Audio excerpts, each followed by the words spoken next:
ರಾಮನಗರದಲ್ಲಿ 15 ವರ್ಷಗಳ ಬಳಿಕ ಕಾಂಗ್ರೆಸ್ಸೇತರ ಅಂದರೆ ಬಿಜೆಪಿಯ ಸಂಸದರೊಬ್ಬರು ಈಗ ಕಚೇರಿಯನ್ನು ಓಪನ್ ಮಾಡಿರುವಂಥದ್ದು. ಡಾಕ್ಟರ್ CN ಮಂಜುನಾಥ್ ಅವರು ನಮ್ಮ ಜೊತೆಗಿದ್ದಾರೆ. ಸರ್, ರಾಮನಗರದಲ್ಲಿ ಬಹಳ ವಿಜೃಂಭಣೆ ಇರುವಂಥ ರಾಜಕಾರಣ ಇರುತ್ತೆ. ಆ ರಾಜಕಾರಣದ ಮಧ್ಯೆ ಒಬ್ಬ ಕಾಂಗ್ರೆಸ್ಸೇತರ ಸಂಸದರಾಗಿ ಬಂದಿರುವುದು ತಮಗೆ ಯಾವ ರೀತಿ ಅನಿಸ್ತಾ ಇದೆ? ಒಂದು ಕಚೇರಿಯನ್ನು ಓಪನ್ ಮಾಡಿದ್ರಿ ಇವತ್ತು.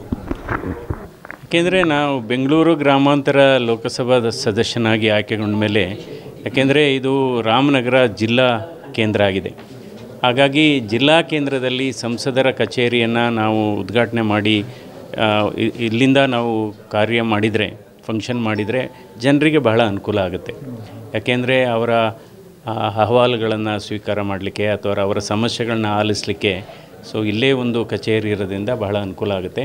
ಯಾಕೆಂದರೆ ಇದು ಮಾಗಡಿಗೂ ಕೂಡ ಹತ್ರ ಇದೆ, ಆಮೇಲೆ ರಾಮನಗರ ಅಫ್ಕೋರ್ಸ್ ಇಲ್ಲೇ ಇದೆ, ನಂತರ ಚನ್ನಪಟ್ಟಣ, ಕನಕಪುರ, ಎಲ್ಲ ಕಡೆ ಬಿಡದಿ, ಎಲ್ಲ ಭಾಗಕ್ಕೂ ಅನುಕೂಲ ಆಗಿರೋದ್ರಿಂದ, ಮತ್ತು ಇಲ್ಲಿ ಡಿಸ್ಟ್ರಿಕ್ಟ್ ಅಡ್ಮಿನಿಸ್ಟ್ರೇಷನು ಇಲ್ಲೇ ಇದೆ.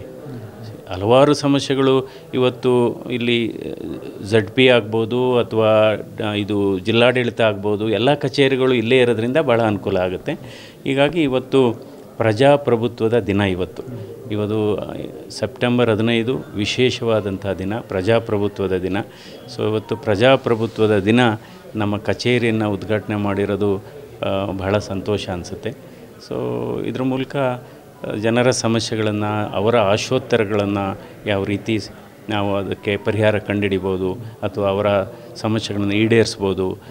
ಒಟ್ಟಿನಲ್ಲಿ ಈಗಾಗಲೇ ಶಾಶ್ವತವಾದಂಥ ಅಭಿವೃದ್ಧಿ ಕಾರ್ಯಗಳಾಗಬೇಕು. ಈ ಅಭಿವೃದ್ಧಿ ಕಾರ್ಯಗಳ ವಿಚಾರ ಬಂದಾಗ ಕೆಲವು ಕೇಂದ್ರ ಸರ್ಕಾರದ ಯೋಜನೆಗಳಿದೆ, ಇನ್ನು ಕೆಲವು ರಾಜ್ಯ ಸರ್ಕಾರದ ಯೋಜನೆಗಳಿದೆ, ಇನ್ನು ಕೆಲವು ಜಂಟಿಯಾಗಿದೆ.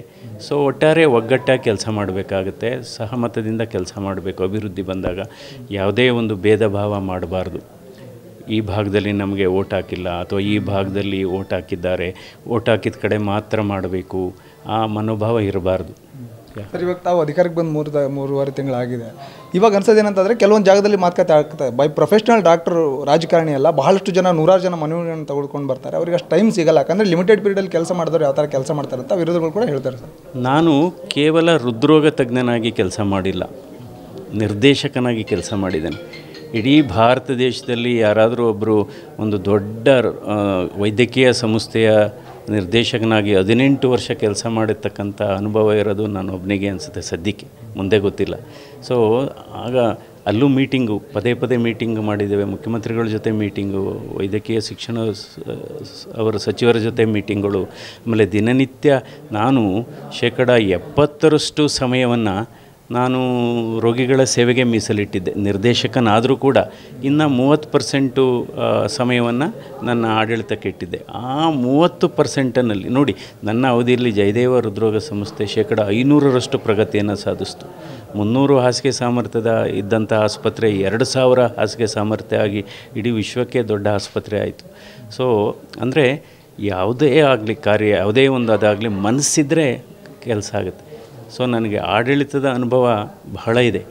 ಯಾಕೆಂದರೆ ಒಬ್ಬ ವೈದ್ಯನಾಗಿ ಕೆಲಸ ಮಾಡತಕ್ಕಂಥ ಸಂದರ್ಭದಲ್ಲಿ, ಹೃದ್ರೋಗ ತಜ್ಞನಾಗಿ ಮತ್ತು ನಿರ್ದೇಶಕನಾಗಿ ಕೆಲಸ ಮಾಡತಕ್ಕಂಥ ಸಂದರ್ಭದಲ್ಲಿ ನಾವು ಲಕ್ಷಾಂತರ ರೋಗಿಗಳ ಸಂಪರ್ಕಕ್ಕೆ ಬಂದಿದ್ದೀನಿ ನಾನು.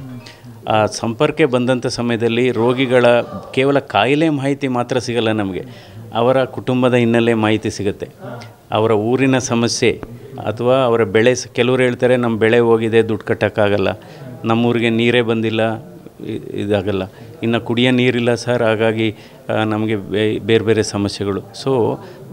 ಸಮಗ್ರ ಮಾಹಿತಿಯನ್ನು ಏನಾದರೂ ಅವಕಾಶ ಸಿಗತಕ್ಕಂಥ ವೃತ್ತಿ ಇದ್ದರೆ ವೈದ್ಯ ವೃತ್ತಿ. ಯಾಕೆಂದರೆ ನಾವು ಹಿಸ್ಟ್ರಿ ತೊಗೊಳೋದು ಅದೆಲ್ಲ ಸಂಪೂರ್ಣವಾಗಿ ತೊಗೊತೀವಿ. ಕೆಲವರು ಹೇಳ್ತಾರೆ ಇಲ್ಲ, ನಾವು ನಮ್ಮ ಬಸ್ಸು ಬರ್ತಾಯಿಲ್ಲ ನಮ್ಮ ಕಡೆಗೆ, ಅದಕ್ಕೆ ಲೇಟ್ ಆಯಿತು ಸರ್, ಬಂದಿದ್ವಿ.